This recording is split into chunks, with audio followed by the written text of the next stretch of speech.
ഓരോ വാർത്തകളുടെയും പിറകിൽ ലഹരികളുടെ അമിതമായ ഉപയോഗമുണ്ട് എന്ന കാര്യത്തിൽ തർക്കമില്ലാത്ത ഒരു കാര്യമാണ്.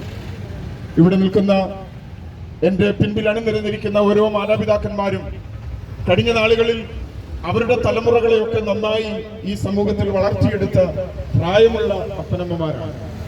എന്നാൽ ഇന്ന് കുഞ്ഞുങ്ങളെ വളർത്തുന്നതിൽ കലാലയങ്ങളിലാകട്ടെ പൊതുസ്ഥലങ്ങളിലാകട്ടെ തലമുറകളെ സമൂഹത്തിന്റെ മുഖ്യധാരയിലേക്ക് കൊണ്ടുവരാൻ കഴിയാത്ത ഒരപജയം നമുക്ക് വന്നുപോയി എന്ന കാര്യത്തിൽ തർക്കമില്ല. ഓരോ ദിവസവും നമ്മെ വേദനിപ്പിക്കുന്ന, ഭാരപ്പെടുത്തുന്ന, ബുദ്ധിമുട്ടുണ്ടാക്കുന്ന വാർത്തകൾ കേട്ടുകൊണ്ടിരിക്കുന്ന ഈ കാലയളവിൽ ഞങ്ങൾ ഈ പ്രദേശത്ത് ആരംഭിച്ച ഒരു ചാരിറ്റബിൾ ട്രസ്റ്റാണ് ഇന്ത്യൻ ഗോസ്പൽ ചാരിറ്റബിൾ ട്രസ്റ്റ് എന്നറിയപ്പെടുന്ന ഒരു ചാരിറ്റബിൾ ട്രസ്റ്റ്. ഇതിനോടകം കഴിഞ്ഞ മാസം ഇവിടുത്തെ പ്രിയ MLA വിഷ്ണുനാഥ് അവരുകൾ ഉദ്ഘാടനം ചെയ്യുകയും അപ്പോൾ തന്നെ പത്തനാപുരം കേന്ദ്രമായി 2 വർഷത്തിലധികമായി ഓരോ കവലകളിലും ഇതുപോലെയുള്ള ഉച്ചഭാഷണയിലൂടെ മദ്യപിക്കരുത്, ലഹരി ഉപയോഗിക്കരുത് എന്ന് വാദോരാതെ പ്രസംഗിക്കുന്ന ഒരു ചാരിറ്റബിൾ ട്രസ്റ്റാണ് അഗപ്പെ ഗോസ്പൽ ചാരിറ്റബിൾ ട്രസ്റ്റ്. ഈ 2 പ്രസ്ഥാനങ്ങളുടെ ഒരുമിച്ച് ചേർന്ന് ഈ പ്രദേശത്തിന്റെ വിവിധ ഇടങ്ങളിൽ ഇന്ന് പകൽക്കാലം ഈ നാടിനെയും നഗരത്തെയും അല്ലാതെ നശിപ്പിച്ചുകൊണ്ടിരിക്കുന്ന ലഹരികൾക്കെതിരെയുള്ള ഒരു ബോധവൽക്കരണ സന്ദേശ യാത്രയുമായിട്ടാണ് ഞങ്ങൾ ഈ പ്രദേശത്ത് എത്തിയിട്ടുള്ളത്. ഈ യോഗം ഇവിടെ പ്രാർത്ഥിച്ച് ആരംഭിക്കേണ്ടതിന് വേണ്ടി ഈ ചാരിറ്റബിൾ ട്രസ്റ്റിന്റെ പ്രത്യേക ഇന്ത്യൻ ഗോസ്പൽ ചാരിറ്റബിൾ സൊസൈറ്റിയുടെ ചാരിറ്റബിൾ ട്രസ്റ്റിന്റെ ഭാരവാഹികളിൽ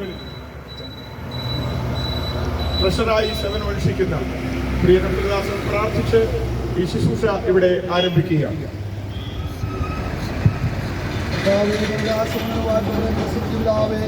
സമ്പൂർണമായ ജീവിതങ്ങൾ കാറ്റിയേൽപ്പിക്കുന്ന പറ്റ ഈ പ്രഭാതത്താവ് പ്രദേശത്തെ കടന്നു വന്ന് കർത്താവെ കർത്താവെ ദേശത്തിന്റെ നാം ഉയർത്തുവാൻ തോക്കണം. കർത്താവെ അവിടുന്ന് ഭാഗ്യപരായ സ്തോത്രത്തിൽ പ്രാർത്ഥിക്കുന്നതാണ്. ഇവിടെ പറയപ്പെട്ട കർത്താവെ കേൾപ്പിക്കുന്ന വചനങ്ങളൊക്കെയും അനേക ജനഹൃദയങ്ങൾ രൂപാന്തരമാകുവാൻ തക്കണം. കർത്താവെ അനേക പാപികൾ മാനസാന്തരപ്പെടുവാൻ തക്കണം. താവെ അനേക പിന്മാറ്റക്കാർ ദൈവഭാഗത്തെ കടന്നുവാൻ തക്കണം. താവെ സ്വർഗത്തിൽ ദൈവമേ ഇടയാക്കണമേ പ്രാർത്ഥിക്കുന്ന താവെ ശബ്ദവചനങ്ങളിൽ താവെ ഞങ്ങളെ ശ്രമിക്കുന്ന എല്ലാവരെയും സ്വർഗം അനുഗ്രഹിക്കണമേ പ്രാർത്ഥിതാവേ. ഇവിടെ ആട്ടോറിച്ച ഓടിക്കുന്ന താവെ സ്തോതാവേ സ്തോത്രം ചെയ്താവേ. ബിസിനസ് നടന്ന ഞങ്ങളുടെ സഹോദരനായി സ്തോത്രം ചെയ്ത് പ്രാർത്ഥിക്കുന്ന പിതാവേ. ഇവിടെ യാത്രയിലെല്ലാം പ്രിയപ്പെട്ടവരേക്ക് പ്രാർത്ഥിതാവേ. അനേകർക്ക് ഒരു മനസ്സാന്തരം ഉണ്ടാകുവാൻ തക്കണം. സ്വർഗത്തിൽ ഇടയാക്കണമേ പ്രാർത്ഥിക്കുന്നു പിതാവേ. ദൈവത്തിന്റെ കരം കൂടെ പ്രാർത്ഥിക്കുന്നു. കരങ്ങളെ പ്രാർത്ഥിക്കുന്നു പിതാവേ. ആദ്യോടെ നമ്മൾ കരം കൂടെ പ്രാർത്ഥിക്കുന്നു. എല്ലാം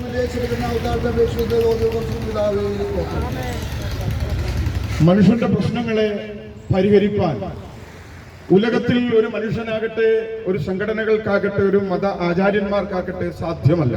കാരണം എന്തെന്ന് ചോദിച്ചാൽ മനുഷ്യനെ ഭൂമിയിൽ അവതരിപ്പിച്ചത് ദൈവമാണ്, ഈശ്വരനാണ്. ദൈവത്തിനല്ലാതെ മനുഷ്യന്റെ പ്രശ്നങ്ങളെ പരിഹരിപ്പാൻ സാധിക്കുകയില്ല എന്ന് നമുക്കെല്ലാവർക്കും ബോധ്യമുള്ള കാര്യമാണ്. ഞങ്ങളും ഇന്ന് പകൽ ഇവിടെ നിൽക്കുമ്പോൾ ഞങ്ങളെ കൊണ്ട് ആരെ കൊണ്ടും ഈ സമൂഹത്തെ നന്നാക്കിയെടുക്കാൻ കഴിയുമെന്ന് ഞങ്ങൾ ഒരിക്കലും മനസ്സിലാക്കുന്നില്ല. പക്ഷേ ദൈവത്തിന് മനുഷ്യന്റെ പ്രശ്നങ്ങളെ പരിഹരിക്കാൻ കഴിയും. ആയതിനാൽ ദൈവത്തിന് മഹത്വം കൊടുക്കുന്ന ഒരു ഗാനം ഞങ്ങളെല്ലാവരും ചേർന്ന് ഒരുമിച്ച് പാടുകയും അതിനുശേഷം ഒരു ലഘു സന്ദേശം നിങ്ങൾക്ക് കേൾക്കുവാനായിട്ടുള്ള അവസരമുണ്ട്. കാലങ്ങളിനിയും ഏറെയില്ല പ്രിയന്റെ വീട്ടിൽ പോയിടുക. കാലങ്ങളിനിയും ഏറെയില്ല പ്രിയന്റെ വീട്ടിൽ പോയിടുക. പ്രിയനെ നിങ്ങൾ അറിഞ്ഞിടുവിൻ, ഭൂവതിൽ നമ്മൾ ചേരുന്നില്ല. പ്രിയനെ നിങ്ങൾ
ഒന്നേ ഉള്ളൂ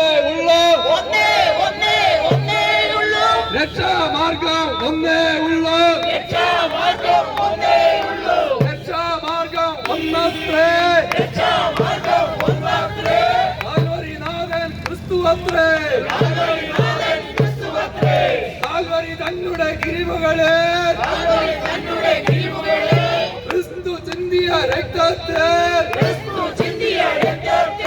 വാർത്തെടുത്തൊരു സുവിശേഷം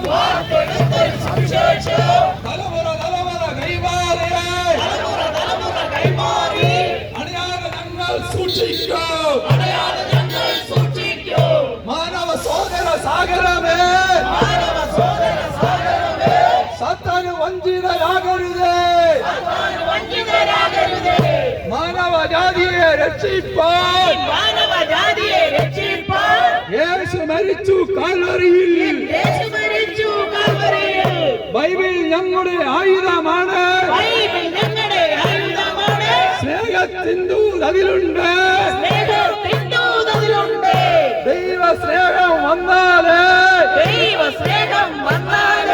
മനുഷ്യരെല്ലാം നന്നാകും വഞ്ചകനായ സാത്താനെ നിന്റെ കാലം തീരാറായി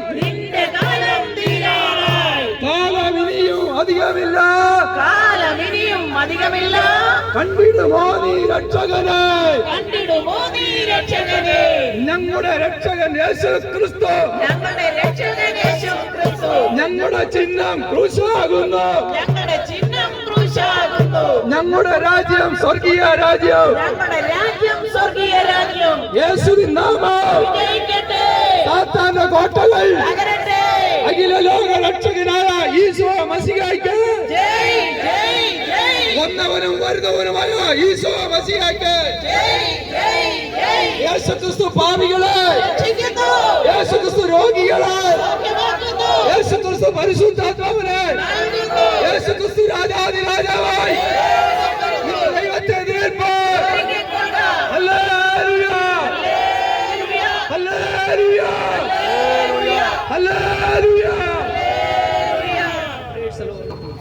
ഞങ്ങളെ അടുത്തുമകലയുമായി ശ്രദ്ധിക്കുന്ന ഇവിടുത്തെ വ്യാപാര സുഹൃത്തുക്കളെ, ടാക്സി ഡ്രൈവർമാരായ സഹോദരങ്ങൾ, വിവിധ ആവശ്യങ്ങൾക്ക് വേണ്ടി ഈ പ്രദേശത്ത് വന്നു പോകുന്ന പ്രിയപ്പെട്ടവരെ, പ്രഭാതത്തിൽ ഇവിടെ തൊട്ടടുത്തുള്ള ഒരു ചാരിറ്റബിൾ ട്രസ്റ്റിന്റെ ആഭിമുഖ്യത്തിൽ ആരംഭിച്ച ഒരു ബോധവൽക്കരണ സന്ദേശ യാത്രയുടെ ഭാഗമായിട്ടാണ് ഞങ്ങൾ ഈ പ്രദേശത്ത് എത്തിയിട്ടുള്ളത്. ഒരുപക്ഷെ ഇങ്ങനെയുള്ള മുദ്രാവാക്യങ്ങളും ഒക്കെ വിളിക്കുമ്പോൾ ഇത് ഏതെങ്കിലും രാഷ്ട്രീയ പ്രസ്ഥാനത്തിന്റെ ഏതെങ്കിലും ഒരു പ്രോഗ്രാമാണോ നടക്കുന്നത് എന്നൊരു തോന്നൽ മനുഷ്യനെ സംബന്ധിച്ചുണ്ടാകാൻ സാധ്യതയുണ്ട്. എന്നാൽ ഞങ്ങൾ വിളിച്ച മുദ്രാവാക്യം സ്നേഹത്തിന്റെ മുദ്രാവാക്യമാണ്. നമ്മളൊന്നാണെന്നും നമ്മുടെ ഇടയിൽ സാത്താനിടുന്ന വിത്തുകളെ പൂർണ്ണമായി എടുത്തു കളയുക എന്ന ഉദ്ദേശത്തോടെയാണ് ഞങ്ങൾ നിങ്ങളെ അഭിസംബോധന ചെയ്യാൻ പോകുന്നത്. തുടർന്ന് ഈ കാലഘട്ടത്തിന് ആവശ്യമായ ഒരു ലഘു സന്ദേശം തരുവാനായിട്ട് ഞങ്ങൾ താല്പര്യപ്പെടുന്നു. ഞങ്ങളുടെ ഈ സന്ദേശയാത്രയിൽ ഞങ്ങളോടൊപ്പമുള്ള ബ്രദർ ബെൻസൺ കൊട്ടാരക്കര ഇപ്പോൾ ഒരു സന്ദേശം പറയേണ്ടതിനായി വളരെ സ്നേഹത്തോടും ആദരവോടും ക്ഷണിച്ചുകൊള്ളുന്നു.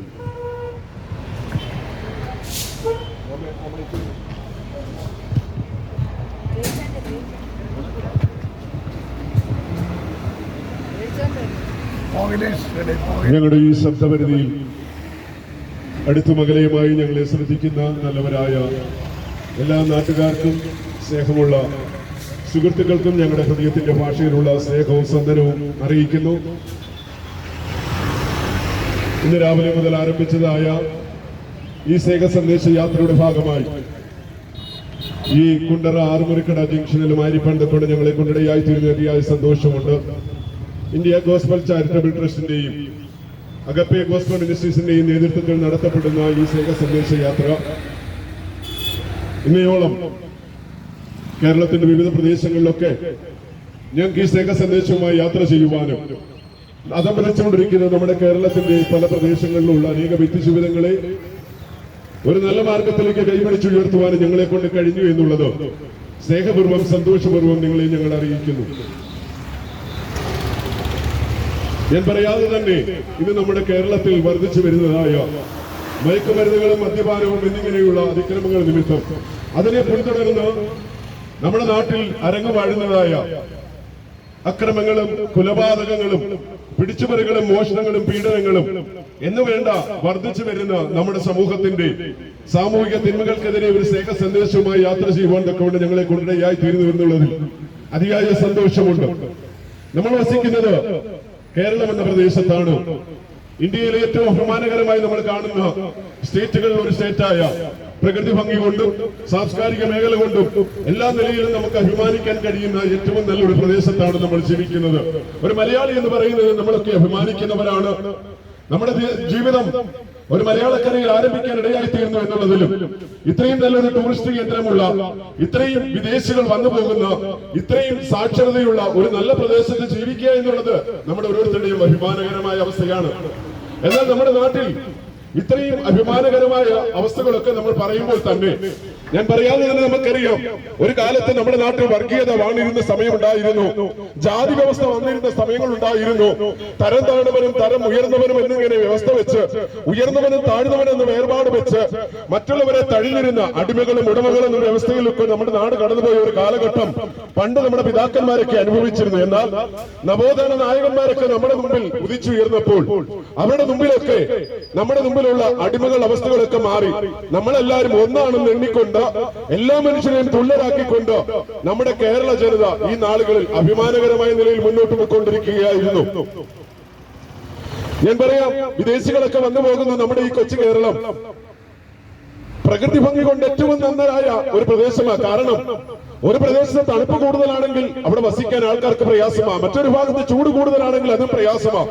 എന്നാൽ ഇതെല്ലാം ഒരുപോലെ ഒത്തിണങ്ങിയ മനോഹരമായ പ്രകൃതി ഭംഗിയുള്ള ഏറ്റവും ശ്രേഷ്ഠമായ ഒരു പ്രദേശം അത് കേരളം തന്നെയാണ്. ഏറ്റവും കൂടുതൽ വിദേശികൾ വന്നു കയറി പോയപ്പോൾ അവർ കേരളത്തിന് അണിയിച്ചു കൊടുത്ത ഒരു പേരായിരുന്നു ദൈവത്തിന്റെ സ്വന്തം നാടെന്നറിയപ്പെടുന്ന ഈ കേരളത്തിന്റെ സ്വന്തം പ്രദേശം.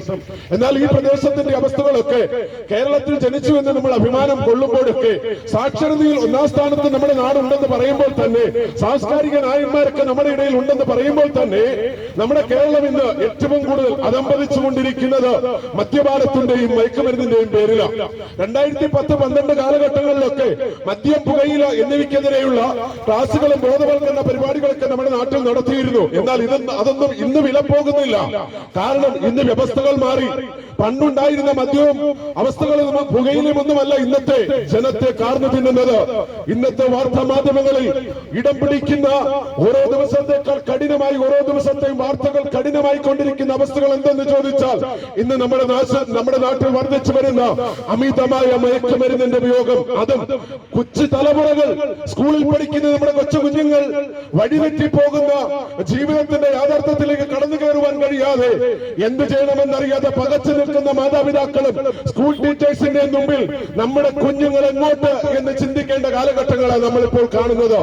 നമ്മുടെ പത്രങ്ങളിലെ വാർത്തകൾ ഇന്നലത്തേക്കാൾ ഭീകരമാണ്. ഇന്നത്തെ അവസ്ഥകൾ പ്രത്യേകിച്ച് ഈ 2025 തുടങ്ങിയത് മുതൽ നമ്മൾ പിന്നിട്ട് ഈ 10-60 ദിവസത്തെ വാർത്തകളൊന്ന് മാറ്റി നോക്കിയാൽ ഇന്നലകളിൽ കേരളം കണ്ടിട്ടില്ലാത്ത ക്രൂരമായ അവസ്ഥകൾ, മാതാപിതാക്കളെ തിരിച്ചറിയാൻ കഴിയാതെ, സ്വന്തം കുഞ്ഞുങ്ങളെ മനസ്സിലാക്കാൻ കഴിയാതെ, സഹപാഠികളെ മനസ്സിലാക്കാൻ കഴിയാതെ, ഏത് നിലയിലും മറ്റുള്ളതിനെ കൊന്നെടുക്കാൻ തക്കവണ്ണം പ്രായവും പക്വതയും ഇല്ലാത്ത കൊച്ചു കുഞ്ഞുങ്ങൾ അതിനുവേണ്ടി തയ്യാറെടുക്കുമ്പോൾ എന്ന് പകലോർക്കണം നമുക്ക് നഷ്ടപ്പെടുന്നത് നമ്മുടെ സാമൂഹ്യമാകുന്ന വ്യവസ്ഥകളാണ്. നമ്മുടെ കേരളം ദൈവത്തിന്റെ സ്വന്തം നാടെന്ന് പറയുമ്പോൾ തന്നെ മറുഭാഗത്ത് പൈശാചികമായ നാടെന്ന് പേര് ചേർത്തി കൊടുക്കത്തക്കവണ്ണം നമ്മുടെ നാടിന് അതമ്പതിച്ചു കഴിഞ്ഞു. നമ്മുടെ നാടിന് ഇതെന്ത് സംഭവിച്ചു?